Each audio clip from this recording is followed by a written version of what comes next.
Hello! Yo, what's up, my diggity wiggity boob dogs? Welcome to DarkAbridgerEX's Spoodcast, where we talk a little bit about life, shows, animes, movies, video games, answer some questions, and do a little voice acting improv and keep you updated on what's going on. I'm your host, Dante the DarkAbridgerEX, and today's guest is... It's me! It's a bird! Mario Bird!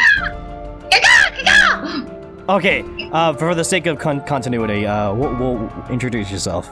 Hello, I go by NPC Michi these days. I do. Ooh. So, talk a little bit about yourself. Tell me, how'd you get involved with me? What's your relationship with me? What do you do for a living, you know? Oh, Jesus Christ on the crutch. I can't even remember how that all happened. Was it the audition for frickin' Ada? Was that how? Yeah, you auditioned for the Resident Evil 6 Spood, and you originally auditioned for Ada. Yeah. You know. And I wanted Sherry! And then she ended up getting Sherry, because then the original Sherry left, and then she left. Yeah, life happened. Yep, and she's back, and, she's still working in my stuff, It's true. Yep. There's some stuff she's gonna be in that's coming up, but well, actually, you guys will know, but we'll wait for that till later. So yeah, we're pretty much, our relationship is more or less just buds and voice actor and director for the most part. I thought it was your sister from another mother, man. Oh, that's also very, very, very true. She's also my sister from another mother, given that. if Lin was One-chan, and then fucking Megs is Imoto, and then I'm just Ototo. I'm from the very low bottom ladder here. So yeah, there's that too. There's all that jazz. So that's pretty much it. That's all good old MichiBaka. All right, so we're gonna talk about a little bit about life. I said, hey, what's going on? So, Michi, tell me your 2019. How's it going so far? What major highlights has gone on in these past 11 months? Oh Christ! Yeah, no, I know. I felt that. I felt that all the way from here. Holy shit, moving and adopting more cats. Well, that was more late last year, but I adopted my cat Bonkers and rescued her from my old lot before we left. Aww. Yeah, she's a sweetie pie. I'm a little calico baby. And then there was the Disney trip that I've been planning for over 10 years on. Kitty's on the roll. There we go. Okay. And there it goes. Cat paralysis is done. Hey, little Puss in Boots on the roll. But holy shit, Disneyland was a freaking blast. They changed so much. Yeah, I did. No, they really did. That shit was just wacky. I was looking around holy crap, oh, this is so cool, that Star Wars Land is neat, and then they have that freaking video game shit thing. Yeah, a lot of some new Disney incorporations the Star Wars and shit.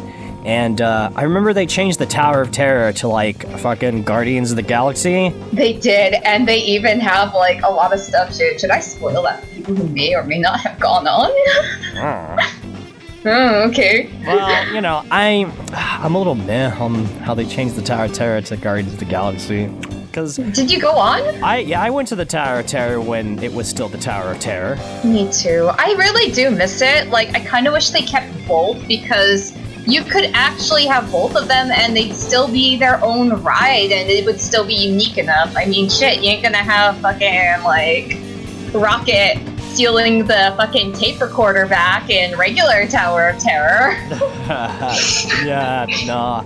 I also really just, that's my horror fan speaking, just loving that little horror aesthetic in the hotel. Oh man.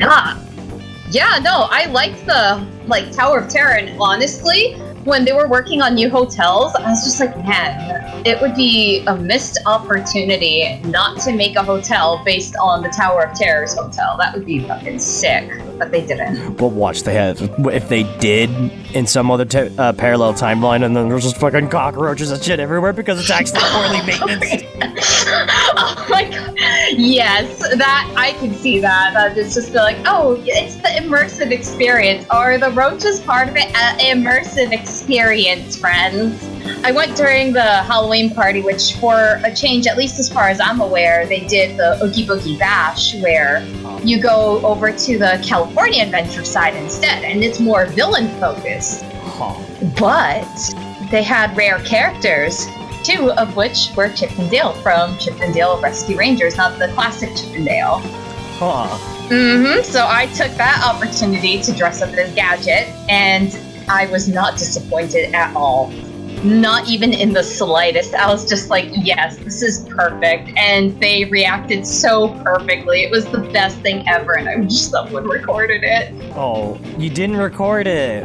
I didn't, because I was having such a blast. And Chip and Dale, like, they were like, it was so cute because I didn't expect them to pull me into a dance. Oh. It was so, yeah, it was so cute.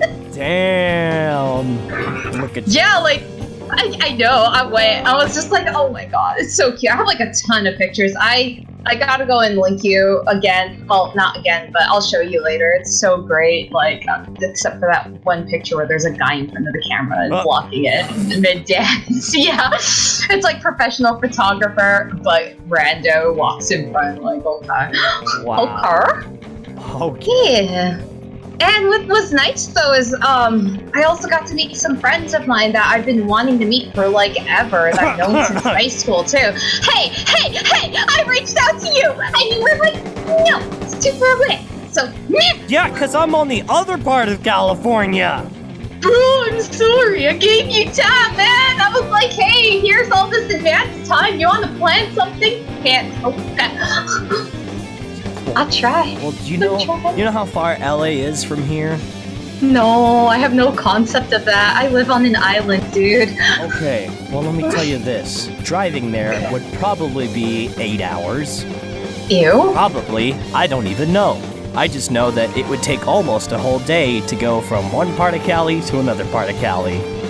So, flying would take an hour, yes, but also it costs money I don't have. I cry.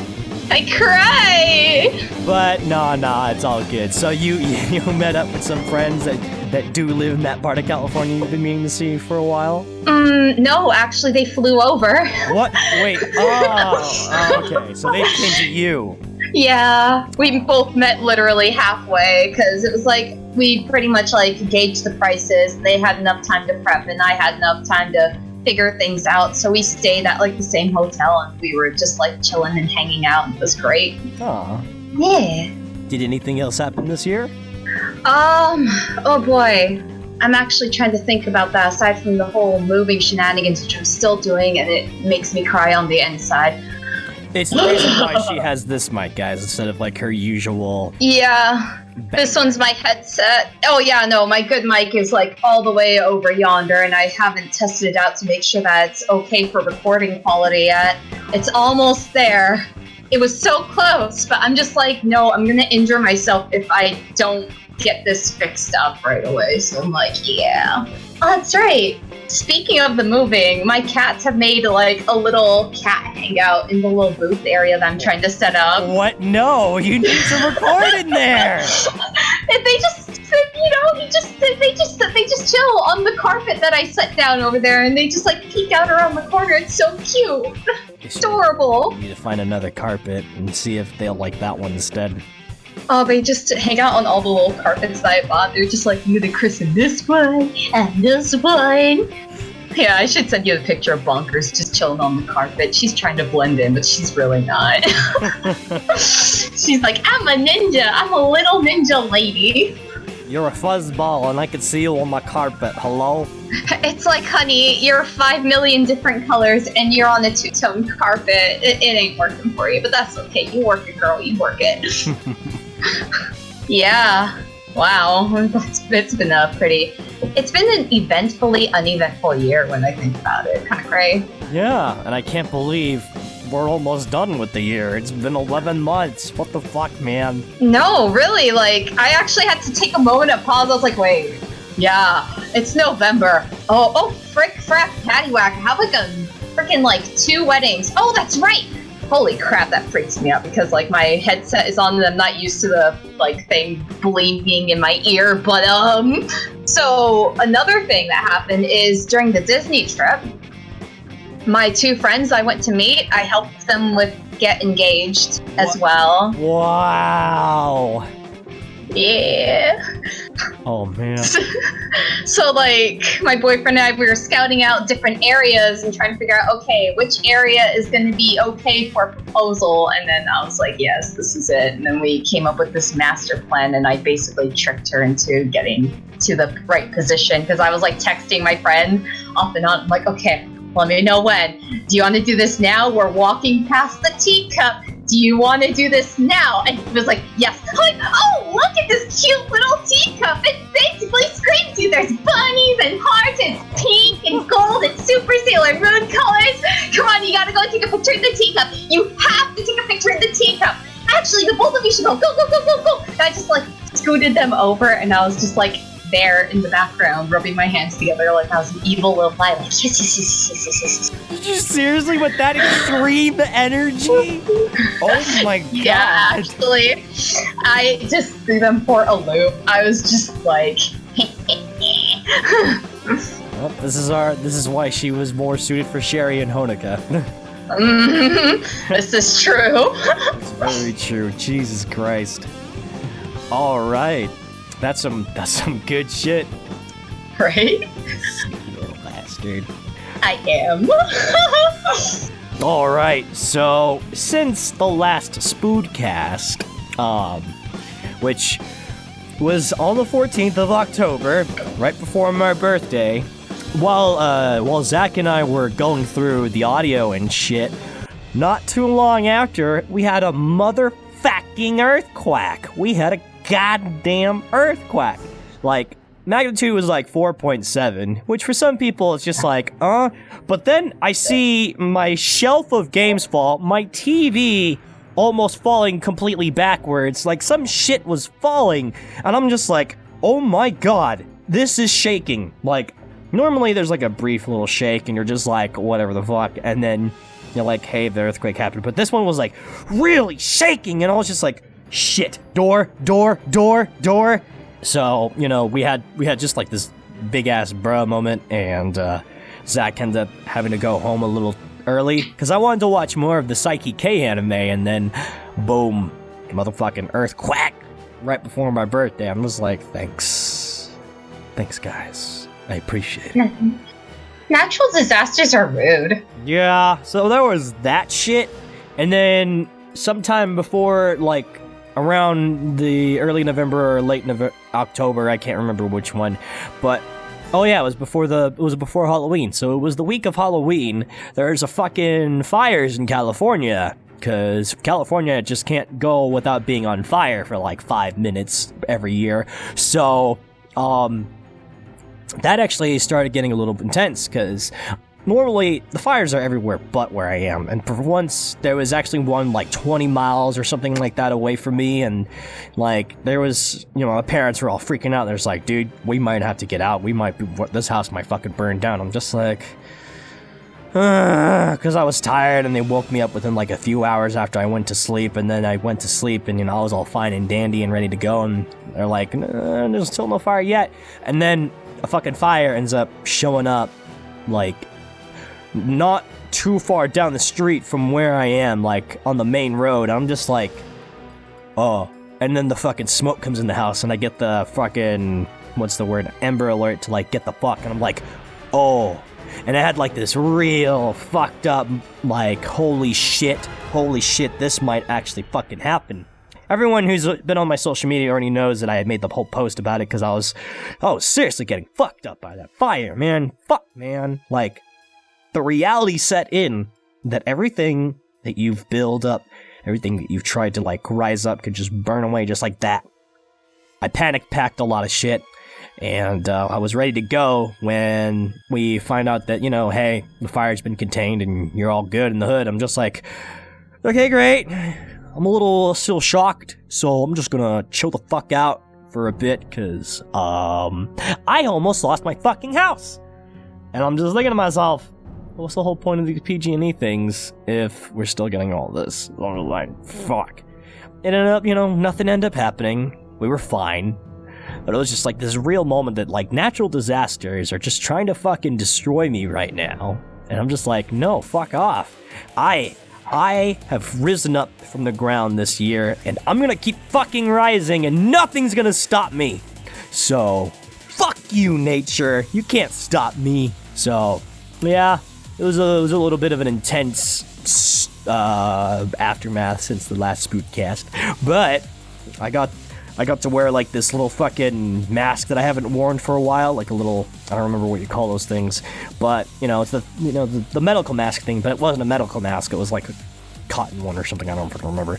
But I was wearing that with my normal outfit, and I swear to God, wearing that, my getup's like this. So in case you guys don't know, I wear like a fur coat, I wear some fucking dragon shirts now these days, now I have leather pants, which just got recently added, but it was still like black jeans and all, and boots.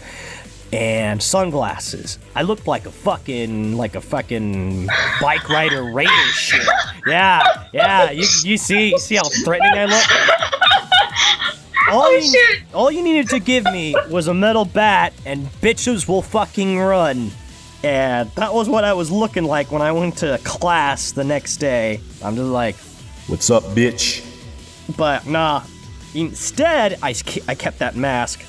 I went to work for on Halloween, and I was wearing that. I was like, yep, here's my Halloween costume. I'm a ninja. Poo-hoo. But then someone's like, hey, look at this mask. It's one of those like rubbery old man masks. I don't like rubber masks because they're really uneasy to me because they look all fucking weird and feel weird and shit. But I was like, all right. So I took it, and you know where I put it? Where? On the back of my head. Why? I had eyes on the back of my head. Oh my God. And this is like an old man mask of like the Asian kind. So it had like the Asian eyes, the bushy Asian eyebrows, and the fucking Asian like dangling mustache thing. Oh no. So I was like, I'm ninja on one side, and on the other side, I wax on and I wax off. Oh, Kung Fu Master on the other side. Ninja. That's right. So I did like some fucking, I put my arms, I brought them behind my back, and I did like backwards motions or whatever. I was like, and then I got carpal tunnel.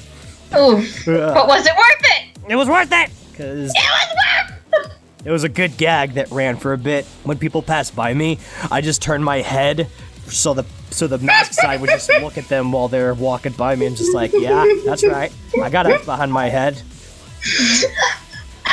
The only real mishap was, because, I work in food, Mm-hmm. They bring me dishes and there's, like, food on it. Well, not food. There's, like, when I work at one part of the dish area, there's, like, a pan with, like, mac and cheese on it. And I'm like, don't waste that mac and cheese, man. It hasn't touched any chemicals. Hasn't touched water. It's just been transferred from the kitchen to the dish side. And I'm just like, I grab that, and I take a spoon, and I shove it right in my mouth right away, because that's a waste of food. There are starving children.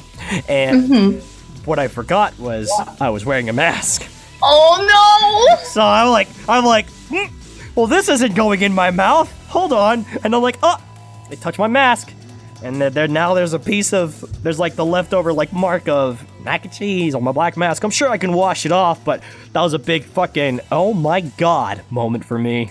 So that shit happened. I think I'll get back to more on work, because that's not the order of stuff I've written this in.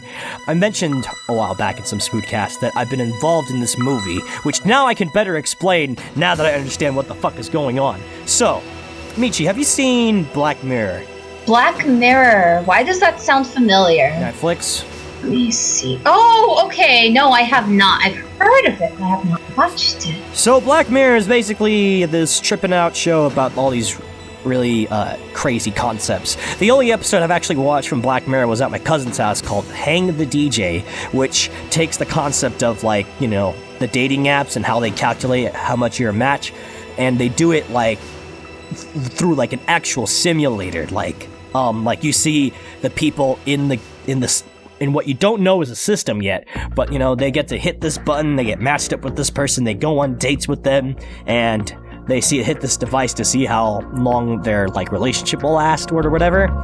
And so that the whole concept was like, you know, seeing like how their compatibility works. And then there's like showing this part where these two couples who were the first couple together and then realize they really do like each other, and then they get back to each other, and then they defy the system or some shit like that.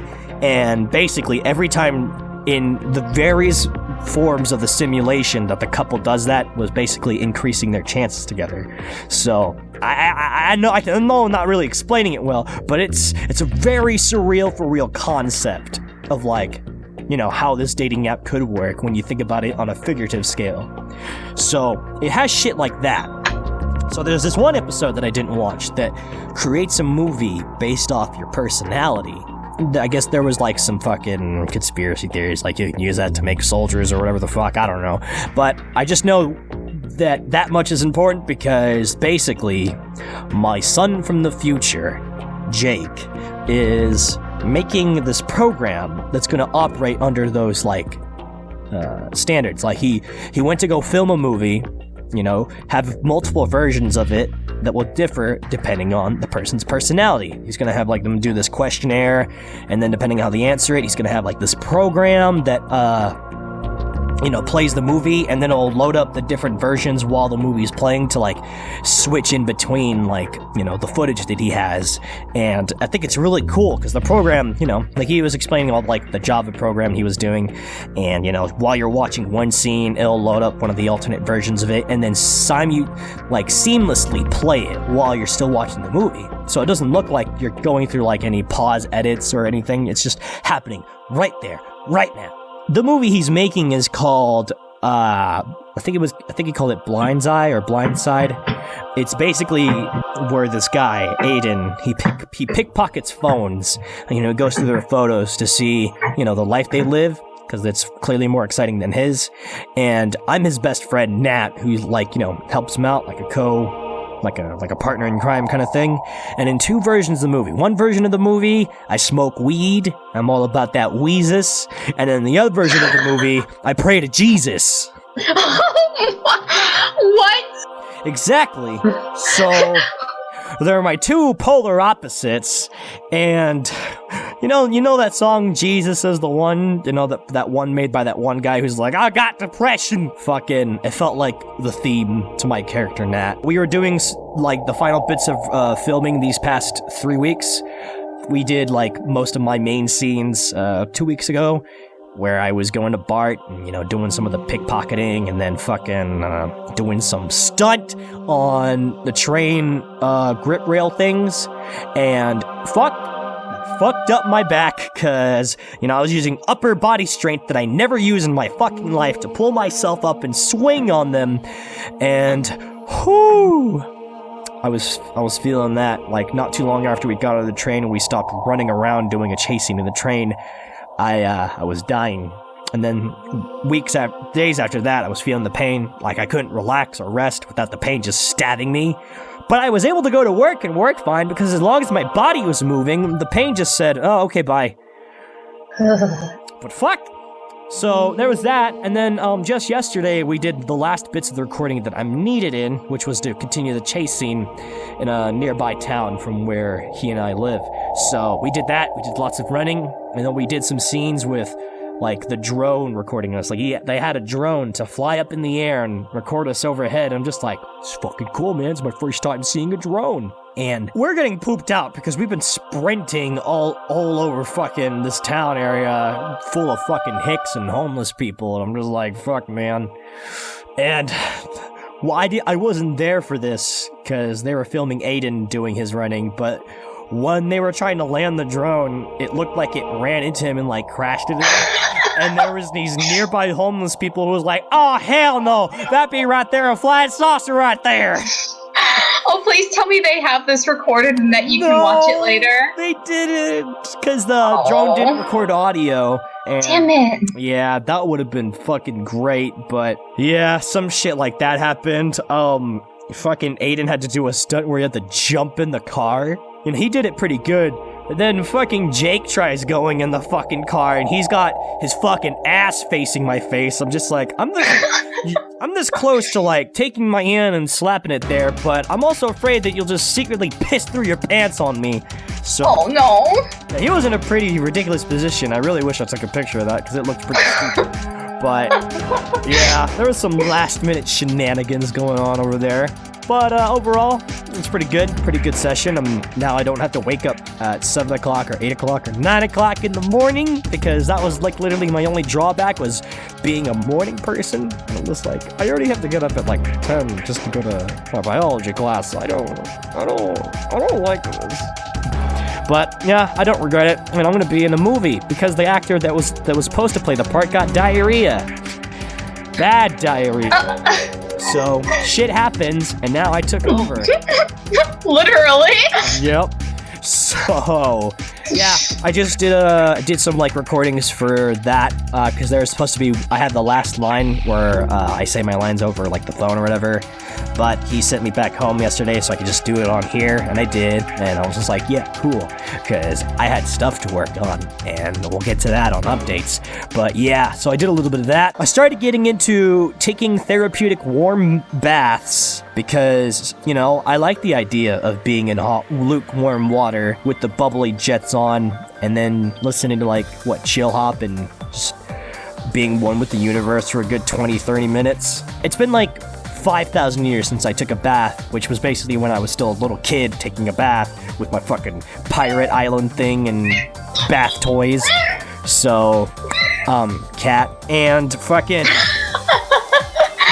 So I started doing that. The first time, I was gonna do it before my parents came back from their anniversary trip, but then they came right back, right when I was about to go in, and I'm just like, fuck this shit, I'm going in there!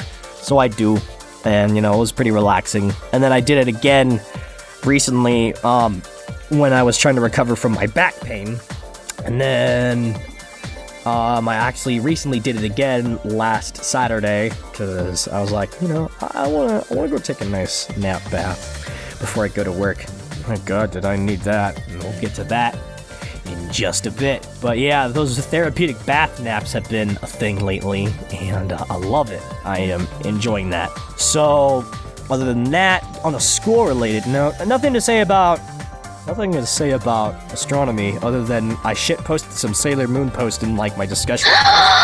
I'm so proud! Thanks. So the prompt was, take a real photo of the planet, and then talk about which phase it's in. And I'm like, okay, here's a real photo of Mars, inserts cosplay picture of Sailor Mars.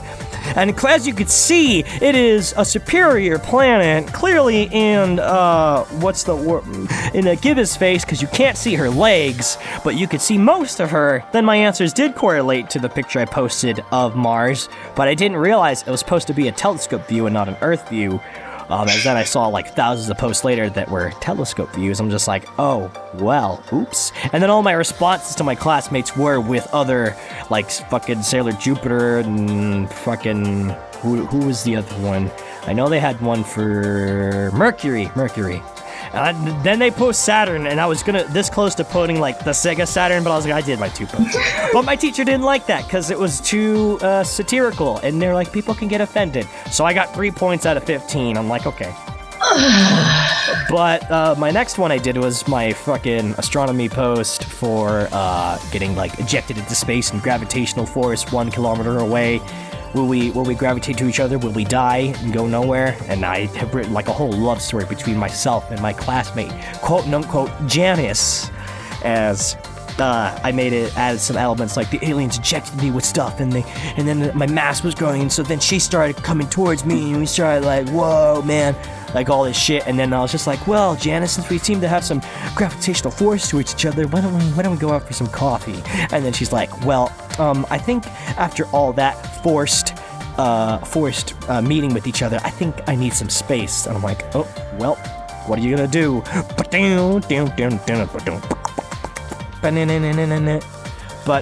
so I did that. But then biology, we had a lab recently, and everyone fucking failed it. And my teacher, my sweet teacher, owned up to like possibly like I probably probably failed you. There's no way that everyone just did that and then they just failed me. No, I failed you. I'm like, oh my god, you're wholesome. Not many teachers fucking say that they fucked up, and I'm just like, huh. She continues just to be very wholesome, and, I'm gonna miss her just a tad. I'm not gonna miss the biology in general, because biology has made me not want to be curious about the inner parts of her body after this, minus the reproduction system. That was fun, and that exam was actually better, but, yeah, so there was all that going on, and apparently my class crush and I are a little bit more relevant. Well, actually, I have, 5 girls that I have, eye candies for in there, but only one of them I'm, really talking to or whatever, and, I'm just really... But I'm, not trying to get my hopes up, because she's head over heels for her best friend, and I'm just like, yeah, I've been down this whole road. I'm not trying to fucking do this right now, and it'd be pretty ironic when I'm gonna eventually tell her. And then I hope that she doesn't respond in a certain way, but you know what I mean, and we'll get to that. We're gonna talk about that story. But God. Yeah. So there's all that going on, but then one of the people that I eye candy, I'm not really digging her vibe. She's pretty cool, but I think she doesn't appreciate that I'm witty and that I'm funny, because every time I pull out good jokes or puns or whatever, she's just like, you need to fucking leave if you're gonna be in this table. Oh yeah, so we had our recent group up. She's like, teacher said, yay, group up with whoever you want to be with. And so they grouped me with them. I was always in the back, but then 4 out of 5 of my eye candies were in this one group, and they beckoned to me over. I'm like, fuck yeah, I'm gonna be in this group. Fuck. If only my last eye candy was there, but what are you gonna do? Man, you can't have everything in one package. But I don't know, we'll see. I might still be able to. She's in my bio lab half of the class, so I might be like, hey, come to our group, because the group she's in is missing the only guy who would stick around, and the other 2 in her group go to the fucking clique with that stupid fucking piece of shit that I hate so much. Just today, I wanted to kick him right in the butt because I got out of the elevator. Part of one of my group girls was preventing me from using the elevator because she kept putting her hand there. And then I went up, and when I was going up in the elevator, I was like, I like a bird! I want to fly away! And then the guys from the little group that asshole's in were looking at me and just what? And I'm just like, I was stuck trying to get up in the elevator, and then that asshole was like, ha ha ha! Being sarcastic in his laugh. I'm just like, bitch, I know what you're saying with this little subtext of laugh here, and don't make me fucking spray your ass with my pepper spray. I'll fucking do it. You fucking destroy him. I will. Destroy him. One of these days. Do it. One of these do days. It. He's gonna get one it. Of these. But yeah, so it's going pretty alright over there. There's this climactic stuff happening. There's only 3 more weeks of this class, and then bada boom, bada bing, I'm fucking out of there, and hopefully never take another morning class again, because I prefer to take my classes at 1 p.m. or later, where I can sleep at my time. But yeah. Other than that, the last thing to talk about really is just work. There you go. Here you go, Michi. It's time to talk about. It's time to talk about. So at work, there's this girl who I had I kind of had stars in my eyes, or hearts in my eyes over, and she's pretty. She's a busser girl. She brings us dishes, and that's I didn't see her right, but I see her, and I'm just like, And then I kept looking at her more and more, and as she passed by, I'm like, oh wow, yeah, she's nice, she's pretty, she's got a nice laugh, and all that stuff, and then.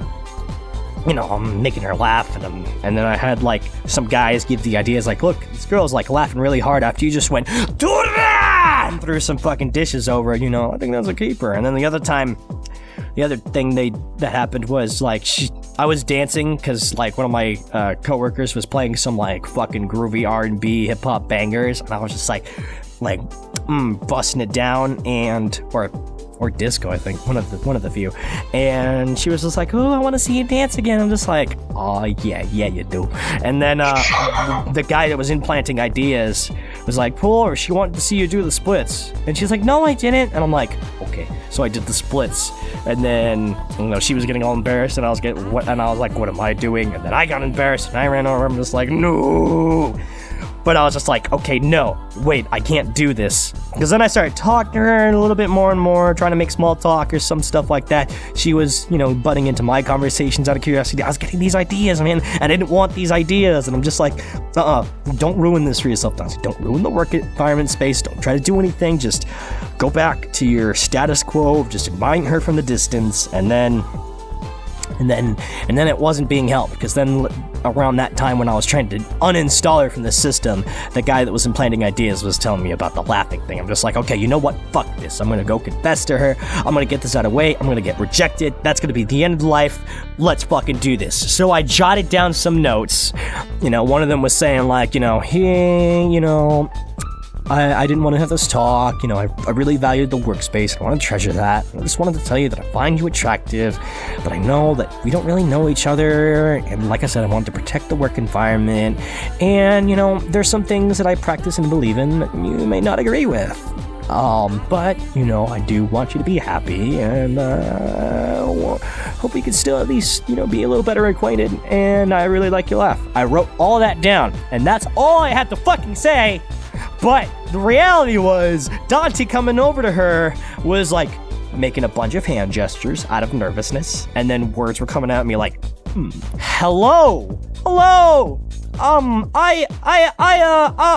not like that, but I was like, I gotta talk to you at 10 o'clock. And she's like, why? I was like, I can't tell you.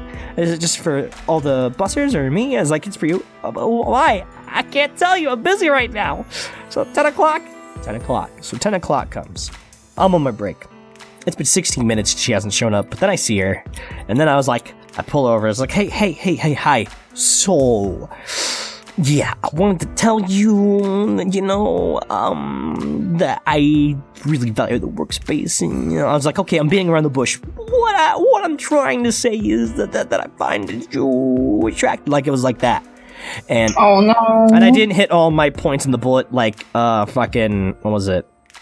That about the complimenting her laugh and some other thing. I think I didn't mention the practices or whatever. But after all of that, after taking the courage to fucking do that, and I'm like dying over here from nervousness, even though I know I'm just gonna get rejected. And I was ready to get rejected. What I wasn't ready for were these fucking words that came out of her mouth. She asked, was that all you wanted to talk about? And I'm just like, I was already like slowing down, because like when someone looks like when they're giving me a certain body gesture, I kind of slow the fuck down and be like, okay, maybe I shouldn't keep talking. Maybe I should just stop. And so that's where I was with her body language prior to her saying that. And then I was just like, yep, that's okay. That's it. Okay, bye. I'm sorry. Like that's how much I shrank. And I'm just like, and then I turned around, and the person who saw me doing that, I just told them, kill me. I wanted to get rejected. That all I wanted was to have all the ideas and all that shit smashed, so I didn't have to like get distracted by her or think about her like that. But I didn't want to get rejected like that. What? Yeah. At least give me the, oh, that's so sweet, but I'm sorry, I can't, or I'd rather be friends or something. Anything, any normal rejection. And then she gives me that, and I'm just like, oh my god, it went worse than I expected.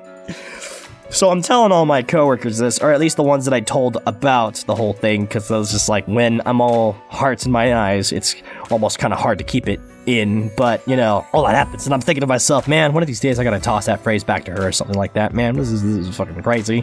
So, while I'm thinking that, here she comes into my station. She's helping a server get some plates off the rack, and then I hear her say, is that it?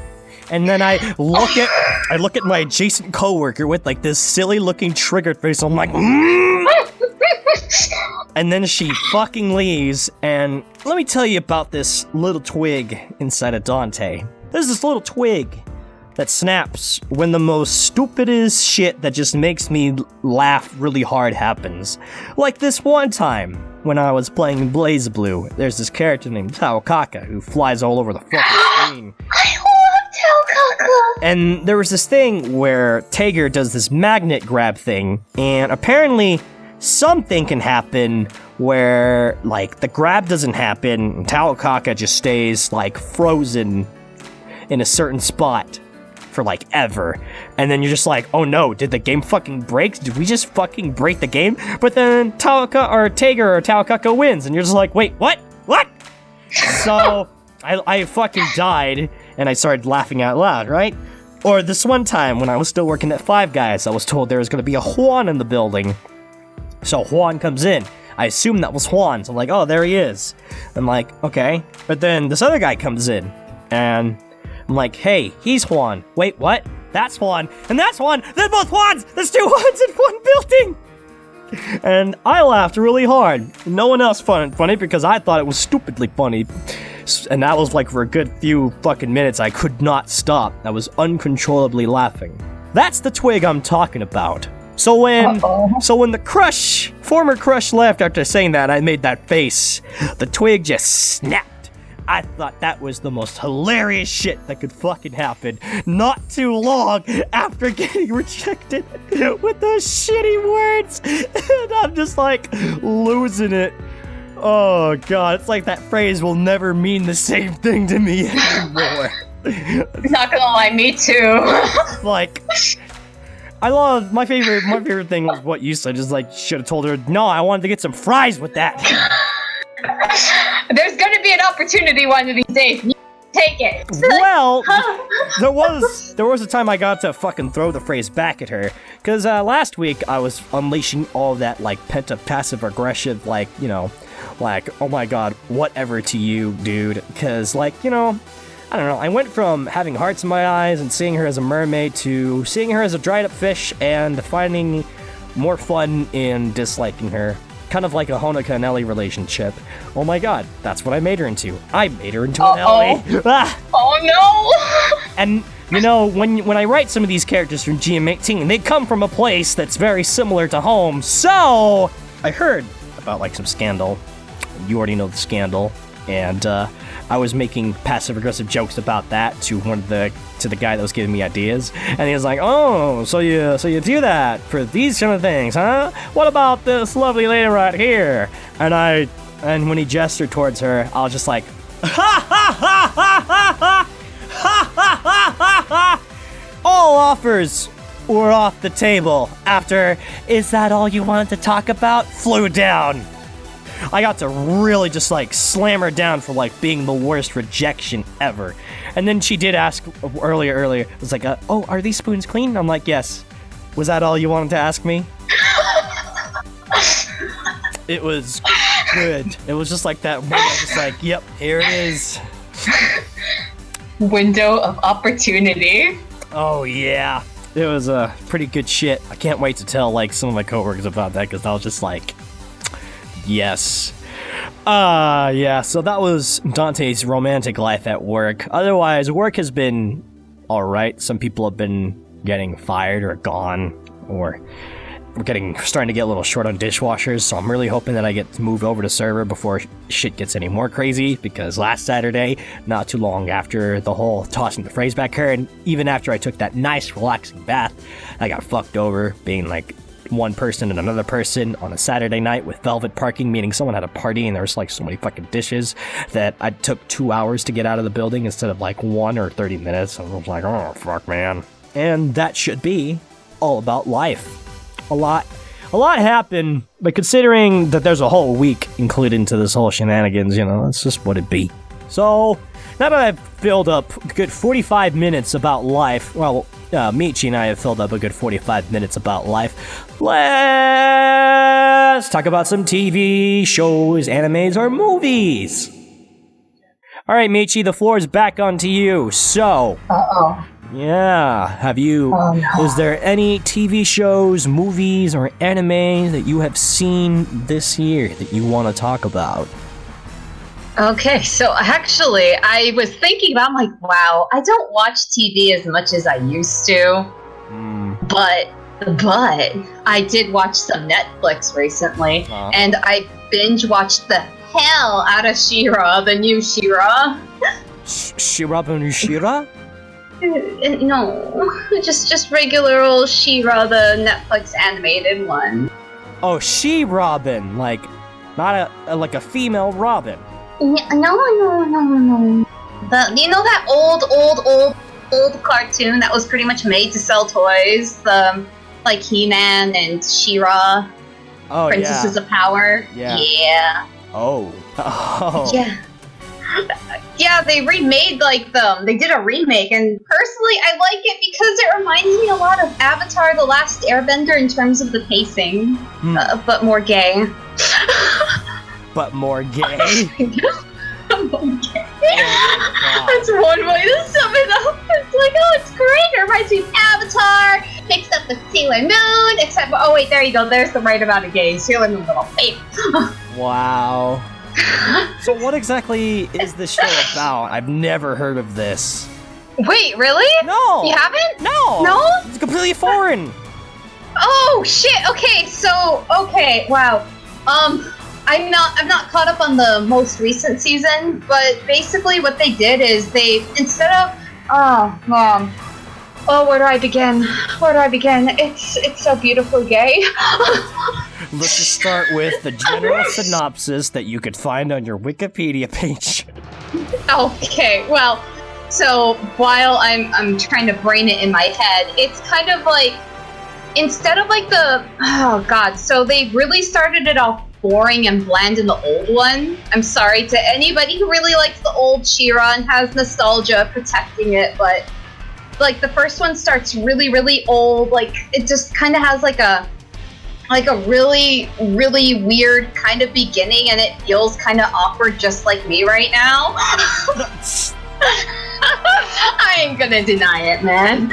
But, so basically they kind of pick up the pacing on it, like you learn a little bit more about Adora, and then all that stuff, and you actually have some connection with this character, instead of just like, okay, she's as flat as a plywood board. Great!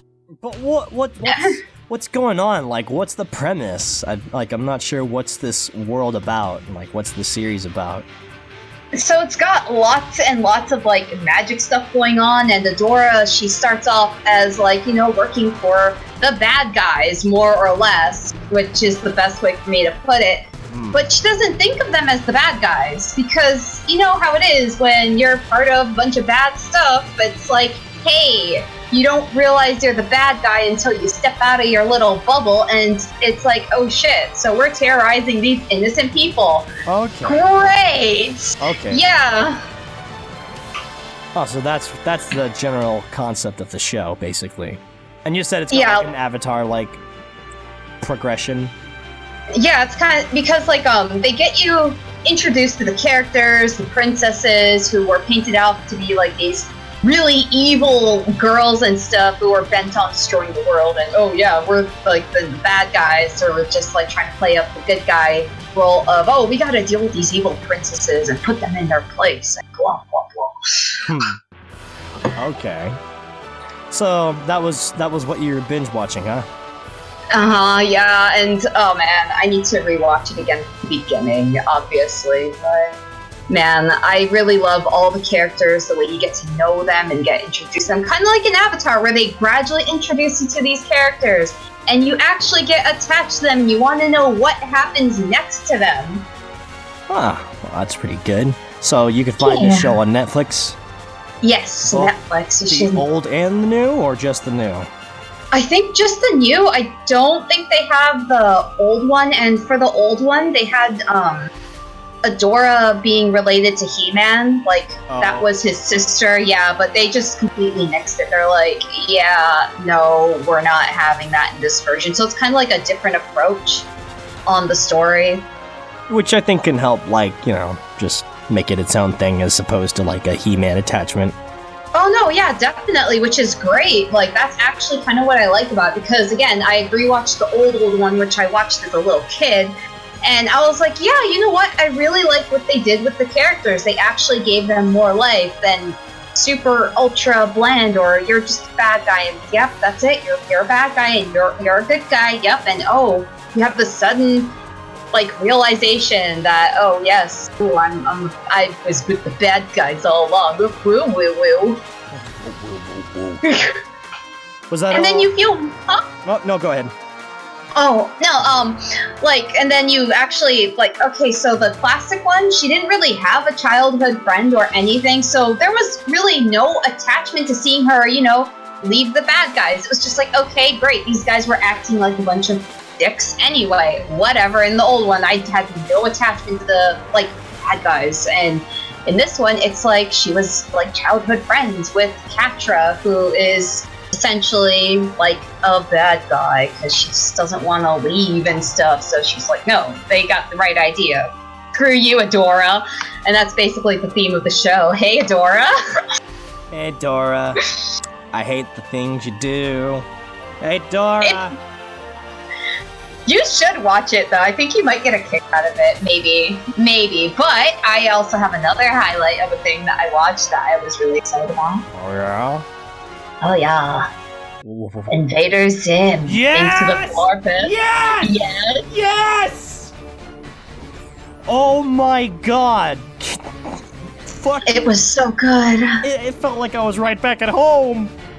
Mm-hmm, and you know what? I had this crazy headcanon for Dr. Membrane that was pretty much confirmed all along. I was just like, I understood the characters so well, and I'm so proud. Damn. Like, oh, okay, so fucking one of my friends was giving me a warning, like, there's gonna be this one scene that might make you feel, and specifically, you will feel. I'm just like, oh no, what could this possibly be? Dib starts talking about his dad, uh-oh, and then, Dad, I just want you to be proud of me! Son, I'm always proud of you. I'm like, Yep, that was the moment where I was like, I was right all along about... I was right, he was proud of Dib! I had like a major feels that wouldn't fucking leave after for the rest of the movie. I'm just like, that hit home. I just want my dad to be proud of me! And also Leprechaun Cat. Oh god, yes. Leprechaun Cat was the most random gag, but I loved it the best gag that just popped out of nowhere. Because I'm just like, that chase scene between Dib and Zib, and he just throws out Leprechaun Cat, and then Dib's like so casual, like, no, Leprechaun Cat, no! Like they've been acquired for like more than once. I'm just like, wow. You know what, probably. There's a lot of between now and then, so I'm pretty sure it's just like, and I mean, come on, it's Dib. It's just like, it's so fucking like, yep, this is right of the mill. Yep, yep. Yep. That was definitely a good movie to watch, and it was definitely really nostalgic to come back to. And I think one of these days I do need to like watch the series full on. Like, oh, absolutely. Probably that's like, gonna be what I do after my other binge. You gotta include the frickin' episode that they didn't air on TV for whatever frickin' reason, but it's there somewhere. Somewhere. I'll find it, even if I have to murder people to get. I mean, hold hands with people and negotiate terms. Hold hands all across the globe. That's right, all across the globe. I don't even remember the song. Me neither. It's okay. So that was it, huh? Good old Invader Zim was your other highlight? Yes. Good. I'm glad we ended on an Invader Zim note. Hell yeah! So, I was talking about last Spoodcast about watching this show called The Disastrous Life of Psyche K, which was the anime about like the psychic power dude with like a psycho mob, but more comedy focused, and him trying to not be. He already is powerful, but he doesn't want to be powerful, and he wants to live a normal life. And I was watching how I was in season 2, and then I finished it literally within that week after talking about it on the Spoodcast.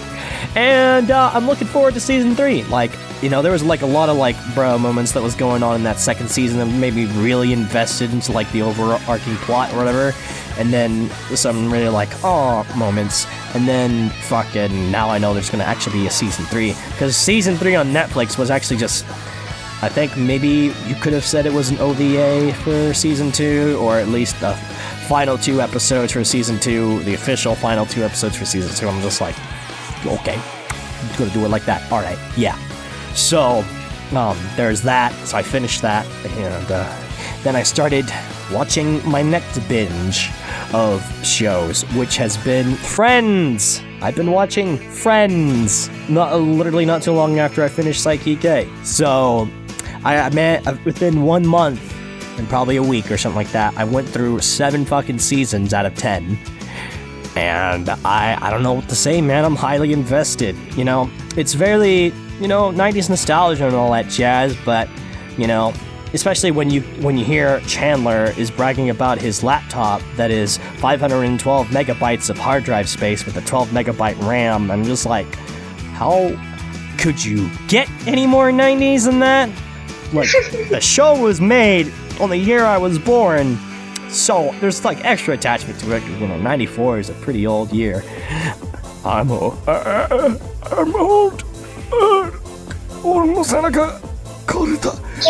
So, yeah, there's all that. Get off my lawn. Yep. Get off my lawn, you boomer. So, the first few seasons definitely oriented a lot about, like, relationships. Like, you could have said that this show is called Relationships instead of Friends. I started to think more and more that it was like a soap opera, but comedy-focused. And then later on, as the season progresses, it started actually having more, like, fucking comedy for some people. Like in the case of Joey Tribbiani, the actor guy who wants to get acting jobs, he usually just gets involved less in relationship stuff and more in just like general shenanigans as this doofus who's a pervert, and obviously a doofus because he just does some things just really stupid without the assistance of his smart, rich friend Chandler. And then there's always Ross, the paleontologist. When he's not in a relationship, he's usually just having his arrogance and all that shit, prove that, life's not exactly the way he thinks it's gonna be or something like that. There's a lot of like, journey and learning your lesson kind of thing, and I'm just like, yep, this is a pretty great show. And then I also just really love the shit out of Chandler because he just has all of his satirical remarks or jokes he makes, which I feel related to. Like, I could just say like, oh yeah, that'd be me, cracking the joke right there, fucking right on the spot. Probably because Chandler has dad jokes, and I relate to dad jokes kind of a lot. There's a whole much to talk about Friends, but there's just one thing that just really nicks at my back, and it's just like, I've been seeing, there's some people in my life who really don't like the show. And that hurts. It actually hurts being around those people who, like, passionately, like, fucking hate the show so much because they're, like, being overcritical about some plot points or characters that aren't perfect, and I'm just like, whoa. Those kind of people exist, dude. Don't be shitting on those people. They're not perfect, yeah. Some people who might have made a mistake in the past that you clearly can't seem to get over do become better people, and that's on you if you can't see that. I'm just thinking, like, the people that were talking so bad about the show were also people who seem to be very highly viewed on some stuff. And I'm just thinking, maybe Friends is not a show to enjoy if you're just too uptight about every little thing, because then he was also shitting on my other favorite show, which we'll talk about in a bit. And I'm just like, oh my god, whatever, dude. It's a product of what it is. I think and if you're not trying to, like, think about the high bar everyone puts for the show, you can still enjoy it for what it is, because that's what I do. I still have all my moments where I'm just watching the show even after they fucking trash talked it to death, where I'm just like, oh, I'm like, oh, I'm like, oh, and I'm like, oh, and then I'm like, ah, and like, I'm going through like all these motions for the show because I genuinely like the show, and that's why it just like, it really hurts when, there's just like some people out there who just don't understand its appeal. I'm just like, you know what? That's you and your tight pair of pants and jeans. Is that all you wanted to ask me? Fuck. Is that all? God damn it. Yeah, I really enjoy this show. Apparently I need to get through these next 3 seasons because at the end of this year, Netflix is taking it off. I'm just like, what the fuck? Why? I gotta get through these next 3 seasons and whatever the Friends reunion thing was about, but yeah. So, that's what I've been watching for a good whole month, and I fucking love it, and if you don't like it, well, that's your incorrect opinion. Da-da-da-da-da. the next one that I want to talk about is the one that just recently started. It's Rick and Morty Season 4! Wait, it started? Wait, you didn't know it started? No! Yeah!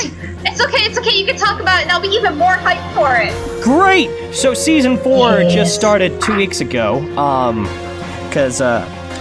and they're apparently giving us 5 episodes, and then they're gonna take a breather. I'm just like, but why have the season? It's the full season. I thought they were gonna give us like all 5 episodes in one day, and I was ready to just stay up till like 1 o'clock or whatever just to see all that. But no. This is the regularly scheduled program. Season started, and you know it's doing pretty all right so far. The first episode was about fucking. Like Morty and Rick, they're going on this planet to get like these death stones, which allows them to see how they die, basically. And you could even use them to like get out of every like gunfire situation. If you just hold on to those crystals, you just wait, keep looking to see when you're safe to fire, and then boom, you could shoot. You just want a gunfight because the crystal kept showing you when it's stupid to get out and shoot. So Morty gets a hold of this and he starts seeing Jessica, and he fucking starts following the path that makes him safe and get to Jessica, at least dying with her. And then Rick gets caught up in this bullshit and is busy trying to now not be dead. So the journey to that is fucking surreal for real, because it brings back some things that were like barely mentioned seasons ago, and then you get to see like, oh man, we're back to seeing multiple Ricks in different timelines and different universes, and that was fun. And then Morty does some really stupid shit with that stone just so he could try to die with Jessica, but you're just like, So they have their whole little mini social commentary about learning about all that, and that was fun to watch. That was a pretty alright start for season 1. And then of course you get to see like the change of dynamics since the whole family got back together, and they're trying to, you know, bring back the status quo of the show, like with, you know, the Smith family back together, but some things are kind of different. Recently for the second episode, it was about Rick going to take a shit. Rick has a isolated location of the planet where he goes to take a shit. It looks great, feels great, until you find out someone else was shitting in your toilet. So then he goes on this solo adventure to fucking find who shat in his toilet. This does a little bit more of a character study on Rick, which I appreciate, because then you get to see, like, you know, more depths to Rick's character, as the creators of the show were mentioning in their... Excuse me, I burped. Little behind the scenes kind of thing. Not behind the scenes, but, you know, a little bit more director commentary about the episode. So I was just like, it's pretty good. And then the B-side of that episode was about Rick having this intern that helped him around the house, but he keeps asking to develop an app, but he has a tattoo that says, "Don't develop my app."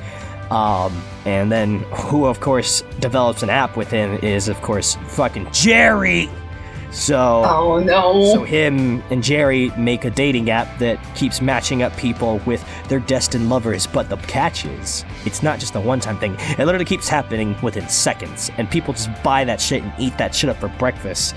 So half the world is like going all around, whoever uses the app, just looking for that destined partner, and you're just like, oh my god, this is also a social commentary about something. It was like fucking crazy. So there's all that stuff going on, and you know, I'm enjoying it. I need to rewatch the second episode again, because I do this thing where I watch the episode initially and then I rewatch it with like a more like watchful eye to like really digest the episode, and I haven't done that yet, but I do plan around getting to that. And yeah, the next episode apparently is going to involve some heist thing, or maybe not involve a heist thing, because you know how they like to do their previews, misleading. So always because they literally start it by like having a whole montage of Rick collecting people, just like, you know, just like any other heist movie, and he's like, so what do we do? That's it, alright, bye. And I'm just like, oh, okay. So that's not what the episode's gonna be about. So yeah, that's Rick and Morty so far, and I'm looking forward to that. Like I was mentioning earlier, there was that other guy trash talking about Rick and Morty, and it was just like, oh my god, I don't think you like things in general, dude. So, yeah, I'm...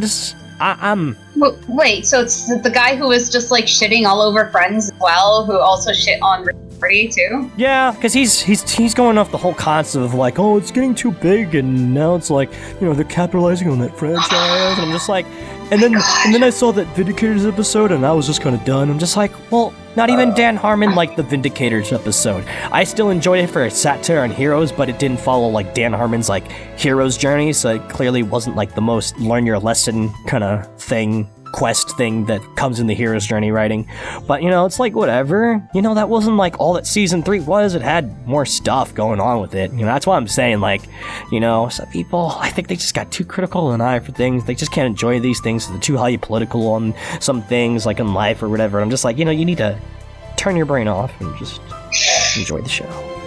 Yeah, that's kind of the vibe I got. And like, oof, yeah, you're right. Yeah. And so, I'm never gonna see that person again, but, yeah, those were just some things that just really nick on my back when they're talking about shows that I like, and I'm just like, whatever, dude. Stop trying to watch shows all serious and stuff. Just turn your fucking brain off and just enjoy what's going on the screen. Because, I don't know what you watch shows or movies for, to fucking do character studies. I guess they do.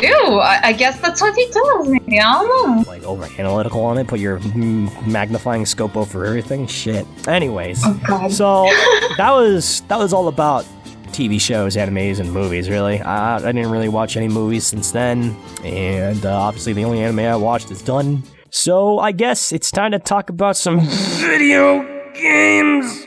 So, did you play any video games?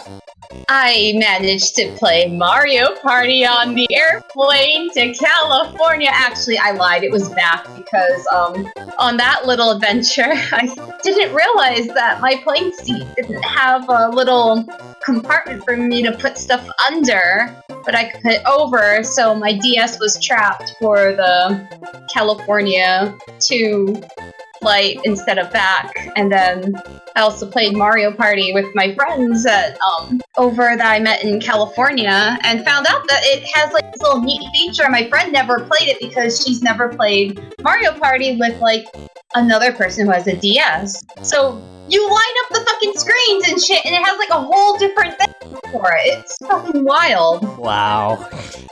I can't believe people are still playing the DS, really. Wait, shit, not DS, sorry, Switch, my bad, my bad, what? I'm so stupid. Oh my god. Bad. Yeah, I'm stupid. Like, still playing the DS, huh? Oh, but the Switch! So yeah, the Switch! Technology, now that makes a lot more sense. Yeah, well, a game system that actually has controllers attached that you can pull apart and make it into a 2-player game on an airplane. Whoa! Revolutionary! What a concept! So that's all you played? You played motherfucking Mario Party?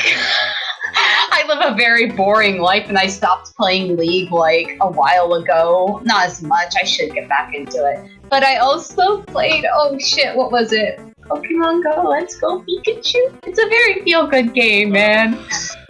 It's a feel-good game. It's like, man, I'm having a bad day. Hey Pikachu, what's up? Okay, sometimes I did see a post a while back, like, sometimes you just need to play those relaxing games, and if you don't appreciate that, then I don't remember. It was trashing on people who insult other people for enjoying those relaxing games, and just like, just because you're so fucking tense. I'm just like, oh, okay. So yeah, I'm not ashamed of you. I'm not ashamed of you. But you definitely need to relax, so I think a good Let's Go Pikachu is a pretty good pick. It's so cute, because I'm like, hey, at least Pikachu's happy to see me. If only my cats would feel that way with me. Oh. My cats just sometimes they run and they hide, and it's like, okay, Pikachu, at least you're there for me. You dressed up like a Team Rocket goon, but that's okay, so am I. Wow. Yeah, I'm not very eventful in that department for me. So, how about you? What games did you play? Well, only 2, because, I've been really trying to, get to work on my other stuff, which I'll get to in a bit. But, recently, Yakuza 4, or not recently, but almost a month ago-ish, I was actually on the 29th of October. It released, I played it a bit. There's 4 playable characters in Yakuza 4. That was the first time they had multiple playable characters that wasn't Kiryu. So, there's one named, if you first play as Shun Akiyama, who's like a, not a loan shark, but he's like a finance, he can loan you money, no interest, no nothing, as long as you pass the test. And then there's another guy named Taiga Saejima, who was like one of the members of the Yakuza clan, the main Yakuza clan in the series, the Tojo clan, who's supposed to be in prison for murdering 18 people on a gunfire. And then there's a cop you play as, Tanimura. And then Kiryu is the fourth playable character. So I'm still on Akiyama because I was really like digesting the world around me and like doing as much as I can. And I almost like have all of his moves because of the fact I've been exploring the world. But it's definitely, oh my god, compared to Yakuza 3, way better. Because the thing that was driving me nuts with Yakuza 3 was the fucking combat. Like, chip damage and fucking blocking AI for like 24,000 years. It's really hard to like get through a battle when your AI just doesn't want to die. And I was like, fuck. So, it was really refreshing to like, the AI still does kind of wait for you to move kind of bit, so it's kind of annoying, but it's at least not blocking as much, so I'm just like, okay, whatever, I'll just kick around, because Akiyama's style is Taekwondo, and he does a lot of kicking, so I get a real kick out of doing all the kicks, and then especially because he has a rapid leg kick move, and I fucking love rapid punch or rapid kick moves, because that JoJo shit right there always just gets me a little fired up. So I did that, and then apparently there's some intense fucking Tekken juggling physics going on over there, because I'm fucking making my opponents bounce and I'm juggling them, even though they're just trying to fall down. They're not falling down because I'm fucking teching them, and I'm just like, yeah, bitch, get combo womboed, destroyed. Fucking good stuff right there. I got to play like a lot of their new mini games for the series. One of them's not new, it was just cut from Yakuza 3 original US release, which is the massage parlor, where you see a nice, attractive massage parlor person in like poses and stuff and being all cute, and you have to prevent your meter from either going too high or going too low.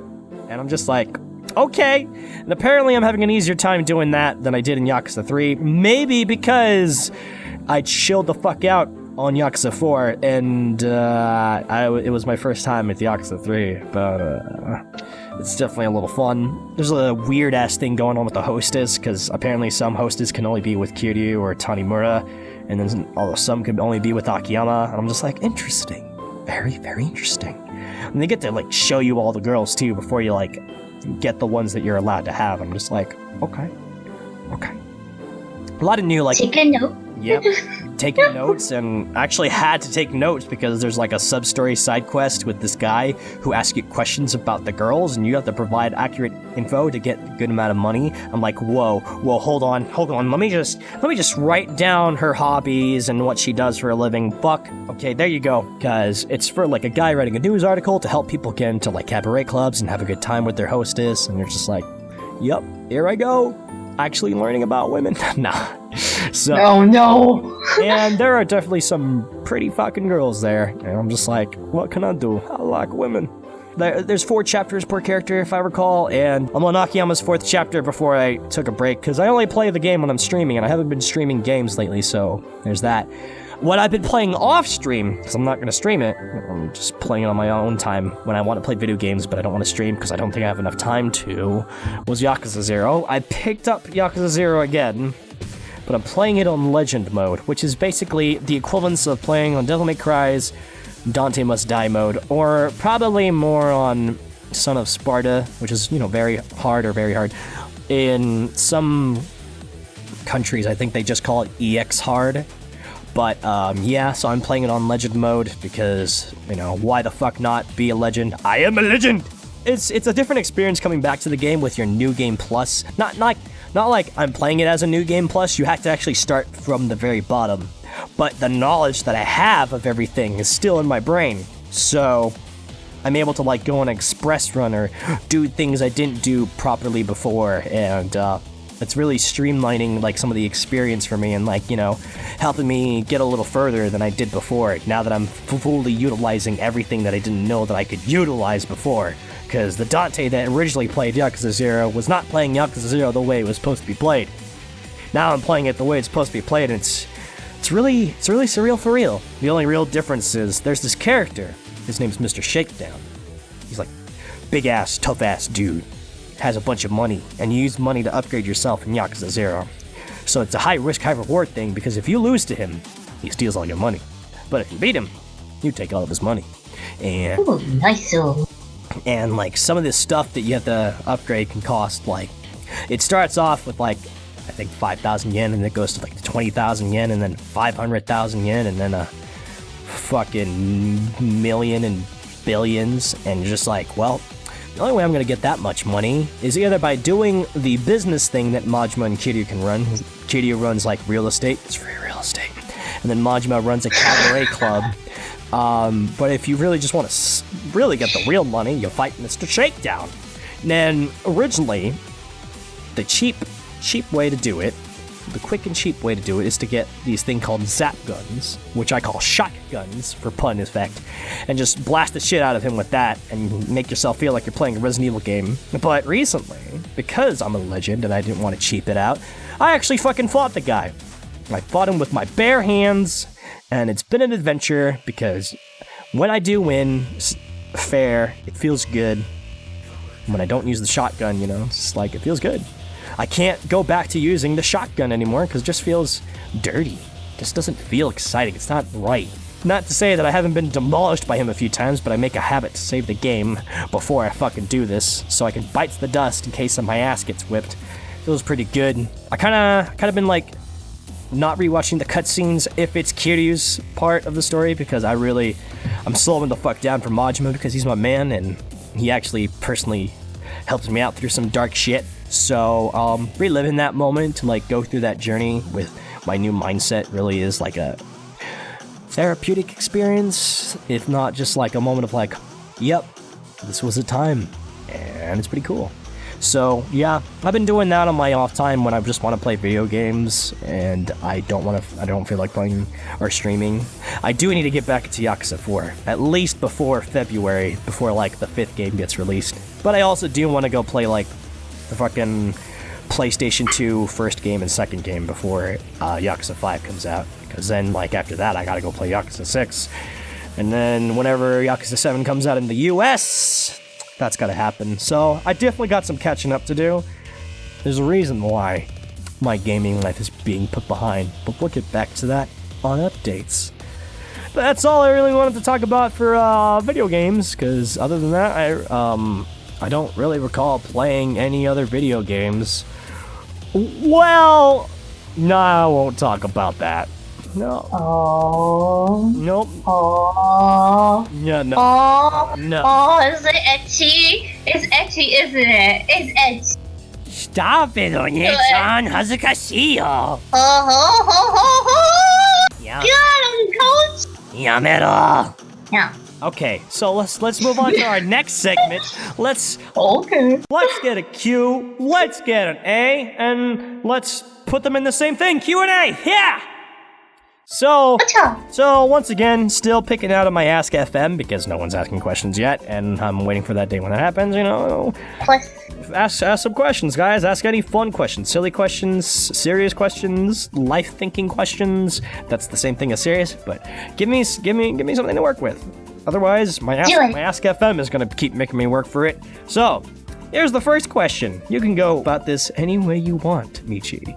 How would you like to be remembered? As a meme. I want to be remembered as a meme. I know it sounds really bad, but man, I live such an uneventful life that I'm just like, dude, I just hope people remember me as that person who had a bunch of jokes and humorous things. They can look back on me and just laugh instead of cry. I would appreciate that very much.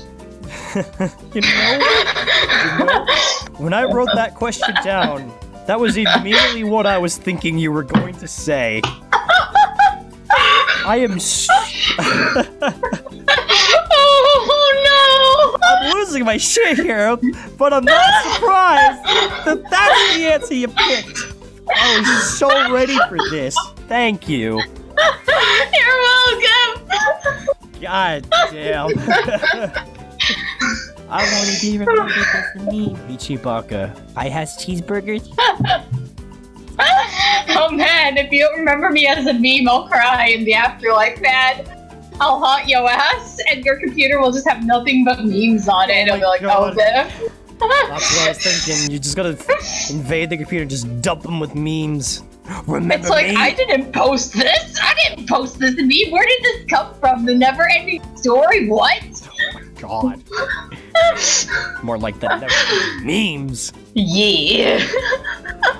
Oh God. You know, when I wrote this question, I only thought about you. I didn't think about me. Yeah, what about you? What about you? What you want to be remembered as? A legend? Okay. That almost happened in my head for the answer, but then the other part, then the little devil on my shoulder was like, remember him for legs. I'm like, no. Oh God. Well, because there's a little story series that I do want to get out, and I hope does get out to people and leave like the same impression that, you know, the series all the stuff that has inspired me will do the same for them, basically. So, you know, I'm hoping, you know, in the future, when I finish college, you know, I start to get my name around both in the voice acting and the writing field, and maybe have my stuff adapted. That'd be cool. When I get there, I just need to make sure that that I still retain all the rights to my shit and that no one tries to fucking take them from me. But yeah, I want to be remembered for that kind of stuff. And I want to be that guy. You know, I want to be their Hideki Kamiya. I want to be their. I'm not exactly their J.K. Rowling, but the general J.K. Rowling premise idea, you know, this writer inspired me. Oh, I want to be their Lemony Snicket. I want to be their fucking pick a better voice actor, Matt Mercer. I want to be their Matt Mercer. I want to be that name they can say, and they're just like, yeah, that guy's my hero. That's what I want. You're my hero. Am I your hero, Macadamia? Oh my God. It's so funny because they sell so many macadamia nuts here. Yep. I tossed that line towards someone because they were like, "You're my hero." I'm like, "You're your hero, Macadamia." He's like, "Yeah, because you're a nut." So GGWP. I was gonna say like, "Hey, I think I'm more peanut butter because I get people hella jelly." Hey. Yeah. All right. Here's the next question. I'm hoping for the best from you on this one. Where is the funniest place you have ever fallen asleep? Okay, the funniest place I ever fell asleep. Well, everybody laughs when I tell them that I used to fall asleep at the stairs in school. Huh. Yeah, I mean, I used to fall asleep just about anywhere, to be honest. Like, back in high school, I'd fall asleep on the stairs at the mall, fall asleep on the bench at the mall, and fall asleep on the bench at school, fall asleep on the stairs, and then there was that really boring D&D campaign where I fell asleep on my friend's lap, and I was just like, hey. My friend had a comfy lap, and the D&D campaign was really, really boring. Like, you know how you were just talking about that guy who was just like, yeah, I gotta take everything so seriously. Oh no. Oh yes, this guy, he was just like, my friend was like, okay, so I want to have a cybernetic, like, space pirate and stuff, because all the characters started off in jail, and she's like, and I want a purple lightsaber. And the guy's like, well, you know, you can't have a purple lightsaber, because I'll allow it this time, but the purple lightsaber is really special for this reason, and blah, blah, blah. And I was just like, eh. Alright, I'm out. It's just like, bruh, why though? Why are you so picky about the damn lightsaber color? Like, holy crap-a-doodle-doo, it's just the D&D campaign, tail. Yeah, I feel that. But, okay, hold on. We need to back up for a second. Stairs?! Yes, I'd fall asleep on stairs at the mall and at school. Oh, those can't... I don't... How are those comfortable? They're not. I was just very tired. Jesus Christ. I would just, like, curl up and, like, lean over on the stairs like it was a pseudo chair and just sleep. That's what I figured, but... Like a little hobo. Yeah, I'm gonna get you your fucking little cardboard box house while I'm at it. Shit. I'm just a little hobo. Yeah, Michi Hobo. Oh man, there it is. My new title. There you go. You're welcome. I'll take all the royalties. Thanks. Well, I don't sleep often. I mean, in my bed, on a couch, on the floor. Yeah, it's happened. Oh yeah, and then in someone's car. Someone's car happened. But one place that I slept at that, or at least I like to say, sleep includes also taking a nap. I took a nap at work. So, I take a nap at work, yes. But there's two places I've been. One was the bathroom, but that's fine, because I built like a little fort to like not be directly on the floor. Oh. And also, while I'm in the bathroom locked up and it's a one-person bathroom, no one can fucking disturb me. So, but I think the most interesting place that I've taken a nap at was underneath a shelf. Like, it was a shelf to like hold dishes and shit. There was a big enough space where if I just slid underneath, I could be hidden from the camera. And if I put stuff under, no one could see that I'm underneath it. And I could just get the little pillow in and take a nap. And I did that. I did that for a good while and got away with it. I mean, some people knew I was there and some people tried to fucking disturb me, but you know, I was under place, I could take a nap, and that's what I need, because I always need a nice 15-minute nap before I get back to work. And I fucking took it under there. So, that would be my weirdest place to take a nap, was right underneath the dish racks, like under the shelves. Oh man. When I left that location for Five Guys, I wrote Dante slept here. They got rid of it, but... Bastards! But they didn't get rid of the one I wrote on the sink! Ha ha! Well, I haven't been there since, so I don't know if that's there. But there is... I do have my name somewhere at my at my main location that I left. So my legend lives on as long as they don't go that high up in the ceiling. Cool. Fuckers. I hope not. Shit, that makes some good storytelling, man. Yeah, well, it's really high up. There's still some other people's, like, you know, blah, blah, blah was here, too, up there. So, you know, I think I have a chance. Plus, it's not immediately, like, discoverable. Like, from others, you can see if you are standing at a certain spot, but mine is, like, gotta actually go up there. So, yeah. But anyways, that was it. That was all the Q&As. I only picked 2. So... we're gonna go on to the exciting part of this Spookcast. It's time to do some situational improv. Dun dun dun dun. See that? I improvised that. So, I had some notes about future skits I wanted to do. The one I originally wanted to do is gonna be held off for later. You already know why. But this one that I picked up, actually, before I start talking about it, I need you to pick a place. Pick a place, like a place that has people in it. It doesn't have to be food or clothes, but as long as there's, you know, a register in there, you know, that kind of place. Oh, okay, because at first I was going to say, what about under a desk? But then I was like, wait a second, has to have people? Okay, what about a food court? There's desks there and things and tables and people. That fits the criteria. So pick a spot. Like pick like any. If you want to pick a food place, pick a restaurant, like a specific one. If you want to pick a clothing store, pick a specific clothing store. Pick a place that has. It has a register. Oh, I'm stuck now. You gave me 2 options. Now I'm really stuck. I'm stuck between Chinese food and a clothing store. Chinese food, huh? How about a fucking. Yes. You want to go with Chinese food? Yes. Chinese food. Yes. All right. Yes. There we go. Yes. All right, so I'm going to grab a quarter and flip it really quick for something. Do it. This is me, tails is you. Okay, so I landed on tails, so here's the skit. I'm going to be working at that Chinese restaurant. When you come in with a gun, it's a stick-up. I hit tails, so you're the fucking terrorist with the gun. But, little did you know, I was ready for this since the day I was born. So, it's about to turn into one of those really intense moments in crime dramas with people and guns.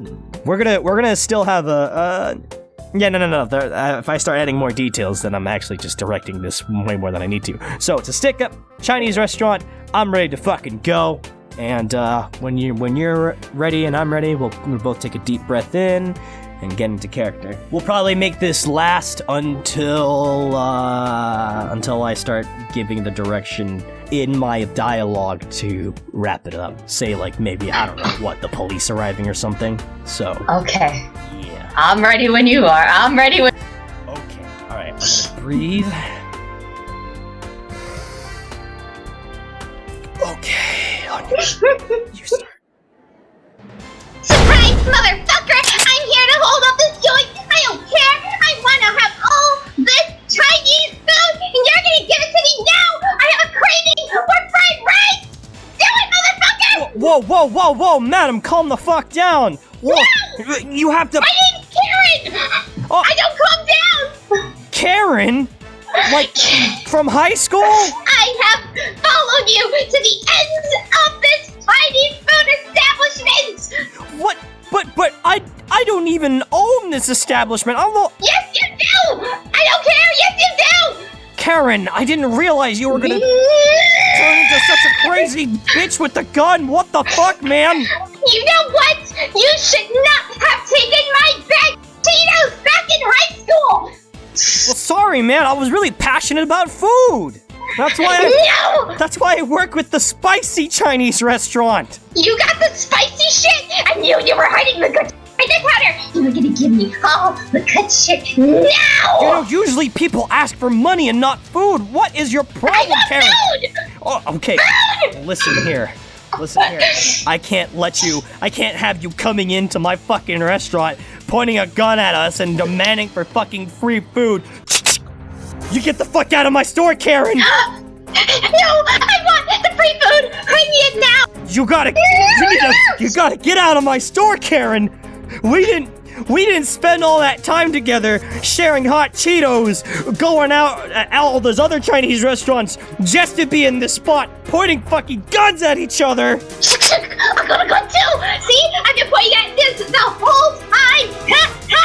We have shared so much spicy food, so you're gonna give me a good spicy goodness. The only thing that's gonna be happening right now is either gonna be the police coming in here or one of us taking the shot, and I don't want to take the shot! Please, Karen, you can't just come in with the gun and then point and demand for food because I always wanted to give you the food. And all you have to do is give me the food, and the cash register doesn't have to get hurt. I just so much fun. I worked at this Chinese restaurant so that I could take you out and make you this food myself. You lied to me, Karen!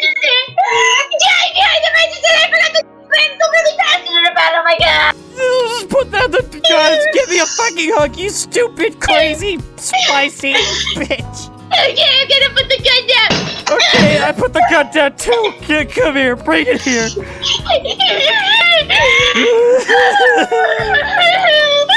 Here we go. I made this. This is called the Kung Pao Super Mega Spice. Take a bite. Okay. That's so good. My bottle's gonna be on fire tomorrow. Yeah, but you're probably gonna be in jail. I am still in jail. Look, when you're in jail, I'll still send you food every day in the mail. Just do the time. Do the time, and then I'll make you all the spicy food that you want. Okay.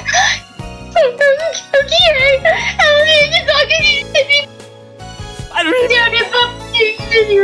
don't even know what you're saying anymore. Uh-oh. Well. My hands are up, and the cat next to the cash register. I'll always remember you, Karen. I'll always remember you too. You're just spicy so. Okay, bye, Karen. Don't forget to tell me where you're going to prison. And she's gone. Oh.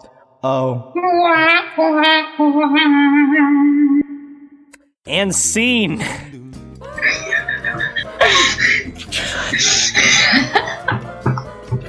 God damn it. I was definitely... When I got tails, I already knew how fucked I was. Oh, man. Come into my restaurant to get free food! Forget about the money in the register. And then fucking... threaten the register in turn because everybody cares about the register. Yep. But then we had the whole fucking high school fucking flashback and shit. Oh my god. I really had my creative juices going over there. You did? Like, so glad. Yeah. Like this was the most like, okay, I could whip up this stupid shit right now because that's just how it felt. That's just how it felt. This scene was really open, and I really dig it. I think we had a nice hold-up scene. Expect me to add in a nice amount of fucking special effects and fucking intense music in this when I release this, because that's basically the production. It's gonna be really good. I'm expecting it. I would be disappointed if there was not. Oh, that's why my mouse is stuck. There's cat hair in it. Oh. Oops. Alright. Now for the grand finale of the Spootcast. It's not me burping, but yes, it is. Excuse me, I burped. But it's time to talk about some updates. Dun dun dun dun dun. Alright. Update. So, Michi, I know you're trying to get your old mic all set up, but do you have any updates in regards to any projects you're doing or stuff you're doing for somebody? So aside from you, there's only one other person I can recall off the top of my head for what I'm doing stuff for, to be totally honest. Oh, wow. Which is, yeah. 2 times. Just only. Rude. But what are you working on, if you're allowed to talk? Oh yeah, no, I'm totally allowed to talk about it. My friend, I've been working with him for a while too. He makes a game called Dream Tier. Dream Tier? Yeah. What's that? I mean, it's like it's kind of like, it draws influence from Mega Man, like the Mega Man series, like the way that it plays. Oh, okay. In a way, yeah, but it's kind of like its own thing. I think he compared it to the Tales of series. Oh, okay. As well, yeah. Interesting. So it's really, yeah, it's kind of neat, and I help him test bugs and stuff in it too whenever I have time. Oh, okay. That's really cool. Yeah. So you're also voicing in that, right? Mm-hmm. I voice several characters. One of them is Nari, who I can't really talk too much about because she's fucking Spoilersville. Okay. But she's, like, pretty much she helps you out, like, here and there. She's awesome. I like her. Mm-hmm. And then that's pretty much it? Just that guy? Yeah, just that one and your stuff so far that I can recall right off the bat. Which I'll take over on talking about those kind of things. So yeah, you are. Alright, so here's the latest update from yours truly of November 20th of when this was recorded, just in case I don't post this immediately because of the first thing I'm going to talk about. The Resident Evil 1 spood! Yeah! We're back, baby! Doing these I'm excited. spoods. So, just in case anyone doesn't know what I'm talking about, I'm specifically talking about the PlayStation 1 Resident Evil 1 spood, which is the solo spood, which is what I do while I'm waiting for everyone to turn in their shit! Where I do all the voices, and then of course naturally that means I really do everything. So I'm editing that right now. So when I do editing, I start by arranging all of the audio lines first so I can paste the episode, except for like some cases where I have like gameplay footage that's really like specific to certain lines or whatever. So if I'm doing a boss fight, I'll probably make the lines work for the boss fight to a certain degree and all that shit. But other than that, I arrange the lines first, then I insert the footage to like work with the lines and all that jazz, and that's been fun. There's a lot of fucking freeze frames I've been using to like get through like times where the character's animation will move, but they're not done talking, or they are done talking, but they're still moving, and then the other character starts talking, and I'm not ready for them to start talking with the animation. I'm just been like, fuck, I gotta learn how to mask. So I've been doing a lot of that. I just finished doing the video part, so now what I have to do to finish editing the spoot is inserting whatever amount of sound effects is humanly possible. Probably might skip footstep noises, because those are a pain in the ass. We'll see. All depends on the direction I take it, but there's definitely got to be some gunshots and some other stuff that gets inserted before I forget about it. And then after that, it's inserting background music of whatever fitting themes I can insert for everybody, and whatever doesn't get me muted on YouTube. And then ambience. And then that should be it. If I'm missing any additional text that I want to insert, that's probably what actually comes last. And then that's it, I render the episode. I am going to be doing this. I asked on YouTube whether they want this uploaded in 2 parts or 1, and a good majority saying 1, and I'm leaning towards that too, because I personally don't want to do what I did with my Restless Nightmares, where I rendered 3 separate videos for just a 42-minute parody. But I'm thinking if I just put an intermission in between, a brief 10-second, 15-second intermission, and put a timestamp on, when that intermission was in the description, maybe that could just help people, if they need to take a break and get back to the video later, boom, there it is. I just don't want to hold up. I don't want to render any more videos and have a whole clusterfuck of playlist organization crap that I do for the channel being taken up by part 1, part 2, part 3 kind of thing. I don't want to do that. Probably the only exception I'm thinking is if I ever make an hour plus long spood, my Restless Nightmares 2, that's probably going to be the only case. But other than that, that's Resident Evil 1. GM18, we're still waiting for everybody's lines. It's been a month now, and only half the people have gotten episode 9 in.